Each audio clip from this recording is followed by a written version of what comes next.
Assalamualaikum warahmatullahi wabarakatuh. Selamat pagi anak-anak, bagaimana kabarnya? Baik, untuk memulai pelajaran pada pagi hari ini, silakan ketua kelas memimpin doa terlebih dahulu. Berdoa selesai. Untuk presensi hari ini, siapa yang tidak masuk? Tidak ada, baik, masuk semua. Untuk anak-anak masih ingat tidak pembelajaran pada minggu kemarin kita membahas tentang apa? Betul sekali, kemarin mengenai teks eksposisi.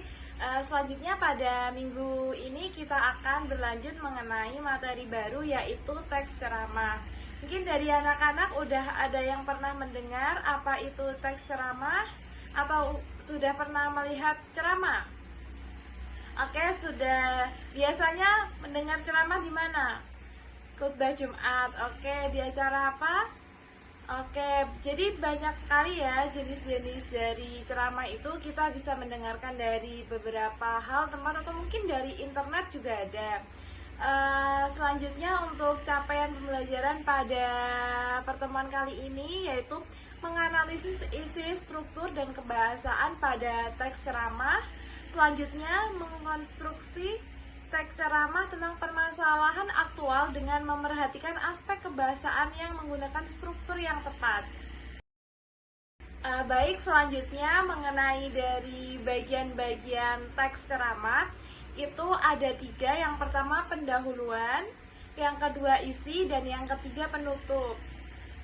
Bagian pertama tentang pendahuluan ini berisi tentang tema atau judul yang akan dibahas pada ceramah di teks tersebut. Jadi pendahuluan ini berisi kalimat-kalimat pembuka untuk memulai ceramah pada teks itu.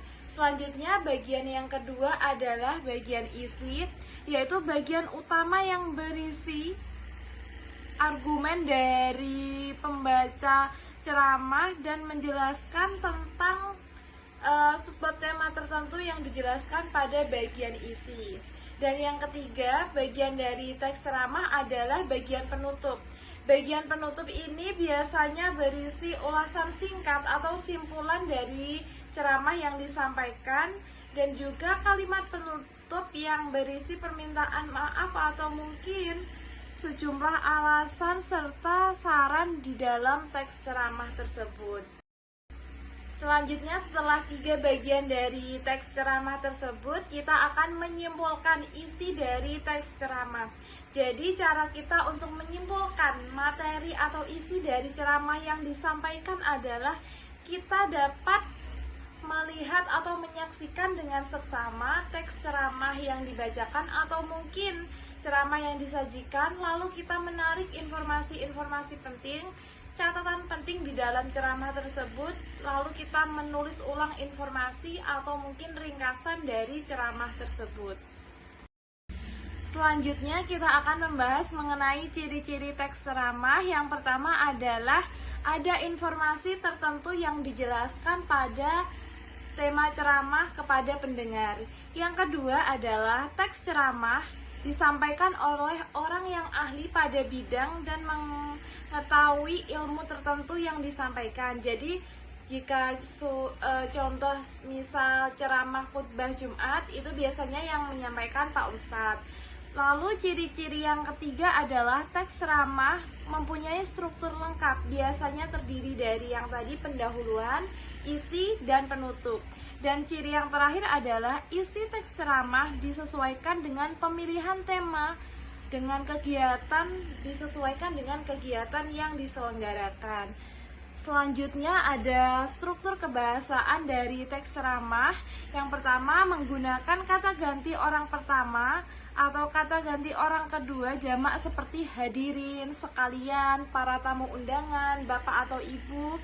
Yang kedua adalah menggunakan istilah yang berkenaan dengan topik yang dibawakan atau sedang dibahas.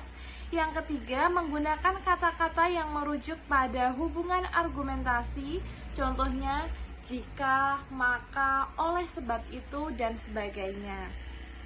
Yang keempat, menggunakan kata kerja mental, yaitu memperkirakan, menggunakan, menduga, diharapkan, memperhatikan, berpendapat, berasumsi, dan menyimpulkan. Dan yang terakhir, ciri kebahasaan yang terakhir adalah menggunakan kata-kata persuasif seperti hendaklah, sebaiknya, diharapkan, perlu, harus. Setelah mempelajari tentang ciri kebahasaan, Ibu akan menampilkan contoh dari teks ceramah. Ini adalah salah satu teks ceramah yang ada pada internet. Di bagian ini ada bagian pendahuluan, isi, dan juga penutup.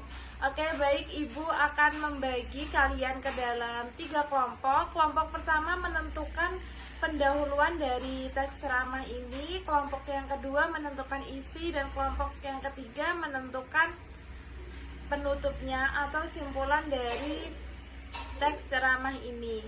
Oke, baik, sudah perwakilan kelompok.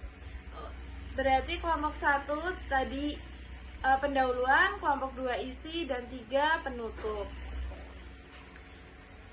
Oke, baik, tugas sudah diselesaikan semuanya. Pada kesempatan ini Ibu akan menyampaikan kesimpulannya. Jadi teks ceramah itu terdiri dari pendahuluan, isi, dan penutup. Teks ceramah juga menyimpulkan dari isi ceramah yang disampaikan, ada ciri-ciri dan juga struktur atau unsur kebahasaan di dalam teks ceramah. Yang terakhir, Ibu akan memberikan kalian tugas mengenai teks ceramah, yaitu kalian dapat mencari teks ceramah di internet, lalu kalian menganalisis struktur dan informasi di dalam teks ceramah tersebut. Baik, jika tidak ada yang ditanyakan mengenai tugas hari ini, Ibu akhiri kelas pada pagi hari ini. Wassalamualaikum warahmatullahi wabarakatuh.